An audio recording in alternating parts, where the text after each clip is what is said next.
I think what makes a great, memorable on-screen kiss is the lead up.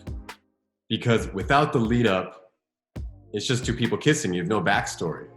So you have to be invested in these two characters and their story and, what brought them to that moment. Hi, I'm Taylor Zakhar Perez, and this is my top 5 favorite kisses of all time. I always think that watching kisses on screen is so much more beautiful than when you see it in real life.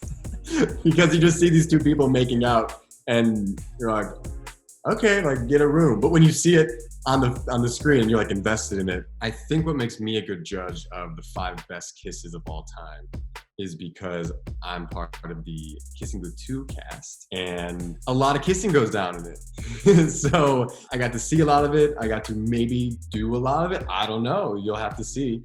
Okay, the first one that comes to mind for me is SpiderMan with Tobey Maguire when he's hanging upside down and Mary Jane kisses him after he, after she rolls down his mask. I just was like, that's so iconic. And I think every young boy or girl, who just idolizes superheroes was like, that's so cool. He's hanging upside down on his spider web and he's having the most romantic kiss of his life. Like another kiss that changed my life was Cruel Intentions. When I was allowed to watch it, it was Sarah Michelle Gellar and Selma Blair.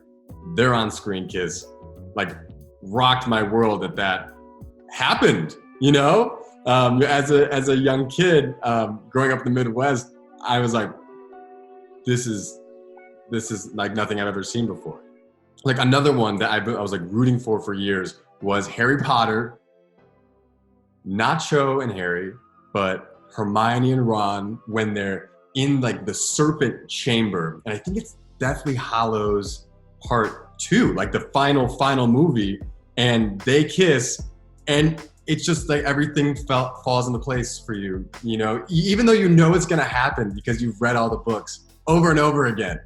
It was just the best moment. I love strong women and I just loved Hermione.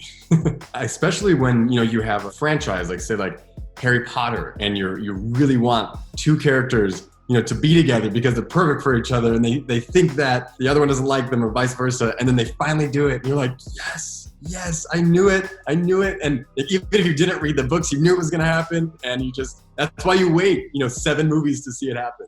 Okay. The movie that rocked my world was Eto Mama también with, Diego, Gael, and Maribel. And it was my first real intro into Mexican cinema, and it not being a happy ending, and these 2 guys that were best friends, did everything together, share this experience, and they never talk again, and it was just heartbreaking. It was a heartbreaking coming of age story that always stuck with me. And finally, I'm torn between 2, but I'm gonna keep this in the teen coming of age stories because I think they're so important in our lives. Is the most recent film Moonlight that won the Academy Award when the 2 guys are on the beach and they have their first experience with one another. I just thought that was just such a beautiful moment for the world and for the youth to see. And my other one's Queen and Slim because I just love that movie so much. And they hate each other in the beginning, and then they get on this Bonnie and Clyde journey, and you can see it. Like the energy is there, and they love that they're doing this, but they're also torn. And so when they finally kiss, that moment, that's what I'm talking about. The lead up to it was just so intense that when it finally happens, you're just like, yes, this is awesome. Watching films up to now has helped me, understand how the kiss should look on screen. And it can't be fake. You can't fake it. You have to be in the moment with that other actor and sell it.